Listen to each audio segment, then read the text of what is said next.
and today we're going to try to answer the question of dwell. And also we may dabble a little bit in what the low pressure regulators are and stuff like that. But a lot of people don't exactly know what exactly dwell is. The easiest way to describe or explain what dwell is that inside of your paintball gun, inside of most of the paintball guns made today, you have an air valve.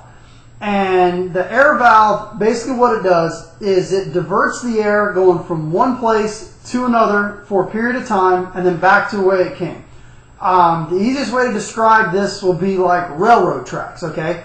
You picture that the railroad tracks are pointed this way, and for 5 seconds they're going to be pointed the other way. So click, 1, 2, 3, 4, 5, click, back to the other side. That's like 5 seconds of dwell, okay? Dwell is basically how long the solenoid diverts air to the other side and then goes back, okay? A lot of people ask about how does dwell work? What if I lower the dwell? What if I raise the dwell? What exactly is that going to do to your gun? You got to realize that the guns, most of the guns are run, they have a preset setting, and 99% of the time that works fine for almost all the guns that are on the market. Now, I know there's a lot of tinkerers out there. This is your gun. If you want to run your dwell at 0, run it at 0. If you want to run it at 1,000,000, run it at 1,000,000. I don't give a shit. So don't email me and tell me, well, I run my dwell at this. I don't care, okay? I don't care what you run your dwell at. I don't care.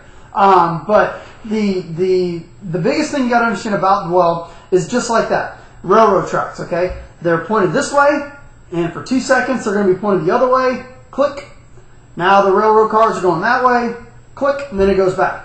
That's what dwell is. So inside of your gun, I've got 2 guns here. I've got the Lux, which actually, as you guys see, one of the first people to have the Lux with the new ASA on there that you can screw your own tank into. Oh, yeah, these will be available at the PSP Northeast Open, $1,500. I've got a Lux here, which operates very similar to a shocker. This gun runs off of 12 milliseconds of dwell. Okay, now my shockers run off of 12 milliseconds of dwell. That's what I run my shockers at. That's the factory default. It works just fine.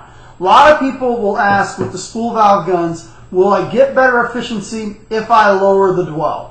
And what you have to understand is that you're trading off a lot when you try to lower the dwell. One, I've found that the amount of efficiency gains that you get from lowering the dwell are very insignificant. Very insignificant. Maybe a half a pod from a full tank is all you'll maybe get out of lowering your dwell. I've also seen that by lowering your dwell on spool valve guns, what ends up happening is you now have to compensate for that track. So if you can imagine railroad cars going from this way to this way, if you want to get the same amount of railroad cars going that way, now they have to move through faster, right? Same thing with lowering your dwell on here. Usually when you lower your dwell on a spool valve gun, many times you end up having to increase the regulator, increase the pressure to compensate for that. It takes the same amount of force to get the ball out of the barrel at 300 feet per second. So if you lower the amount of time, you have to raise the amount of pressure. That's what usually happens. Now, with the Lux, which is kind of interesting, even though it is very similar to a shocker, I've seen that the Lux runs on very tight tolerances, and it's a very snug fit inside there. So because I noticed that at 12 milliseconds, the gun seemed to kind of, not really hiccup a little bit, but I noticed that it needs a longer break-in. I've been running my Lux at 14 milliseconds for about the first 10 or 15 cases to see if that settles the gun down. For the most part, it's worked. The gun's been a little bit more consistent. So obviously you can see by raising the dwell a little bit allows me to overcome some of the tightness that's inside of the gun from breaking the gun in. Now, let's talk about another gun on the extreme, on the other side of the spectrum. This is the Vice, okay? The Vice operates at 6 milliseconds of dwell, okay? Don't ask me why it does it. Basically what it is there's less O-rings inside the gun. The gun cycles a lot faster. It's a completely different design than the Lux. So the Vice operates at 6 milliseconds of dwell.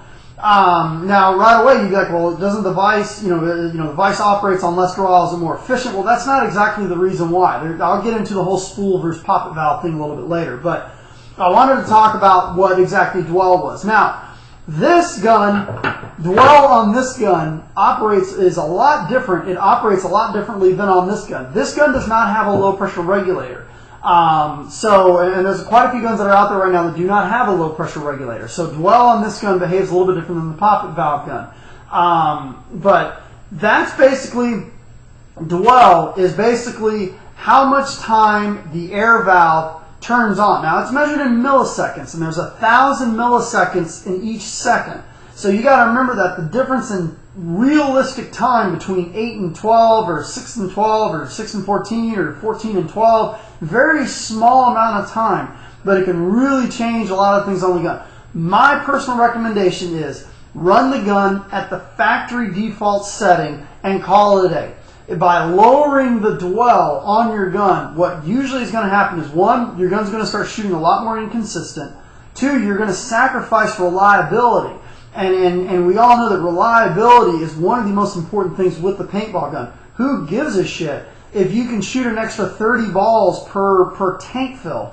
It really doesn't matter. But the fact that if you've got somebody and you're ready to put a ball on them and your gun doesn't operate, that means a lot more to me than getting an extra 20 or 30 balls out of my tank. So I got to cover that by lowering the dwell on guns, whether you've got a spool valve gun, if you've got a die, or you've got a proto, or you've got, FEP Quest, or any one of these other guns, lowering the dwell on your gun gets it into a red line. Almost what happens is when you lower the dwell, you're going to sacrifice reliability for efficiency.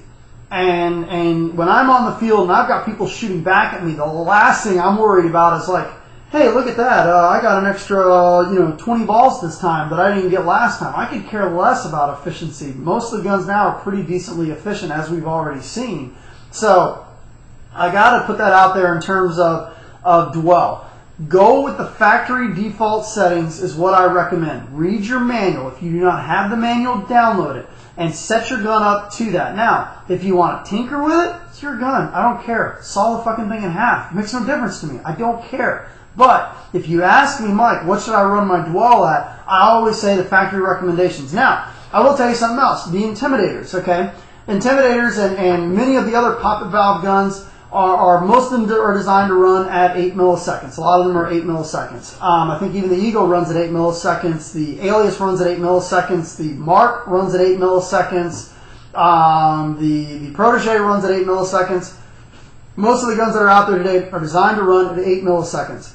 Now, I will tell you this, with my rendition aliases and with what people like to call the rendition Intimidator settings, I usually ran my dwell at 9 on those. The reason why was we were playing, when we were using those guns, we were playing so much and shooting so much paint that it was very hard for me to maintain those guns on a consistent schedule. Sometimes I would maintain them every 10 cases, sometimes it would go for 30. So by having that extra millisecond of dwell allowed me to compensate for any lack of maintenance that I did on the gun. And it also prevented any sort of first shot drop off. And that's something else too. If your gun has first shot drop off at the factory recommended setting, go ahead and raise it a millisecond. I would much rather get maybe 10 less balls per tank fill and then have first shot drop off and have to clean my barrel off out of every single game. So like I told you, the railroad tracks, if your gun's getting first shot drop off, raise the dwell 1 millisecond and see how much more that extra hit on that solenoid may prevent that first shot drop off. So run your dwell at the factory default setting.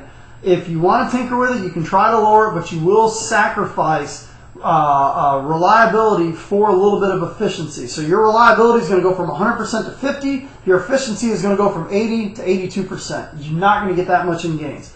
So run your dwell at stock. If your gun's giving a little bit of first shot drop off, try raising it a millisecond. But honestly, lowering your dwell or messing with your dwell in many cases isn't going to really do a lot for your gun. If your gun also has low velocity, like I've seen sometimes some of the older Angels for whatever reason, if you put a low pressure or a tank into it and the gun doesn't want to get up to the velocity that it should be up to, sometimes you can raise it, but that's a different topic. But go with the default setting. If your gun's got first shot drop off, raise it by 1 millisecond, read your manual, and that should be fine. So hopefully that answers any questions on what exactly dwell is, and email me if you have any questions more about this. So thanks for tuning in.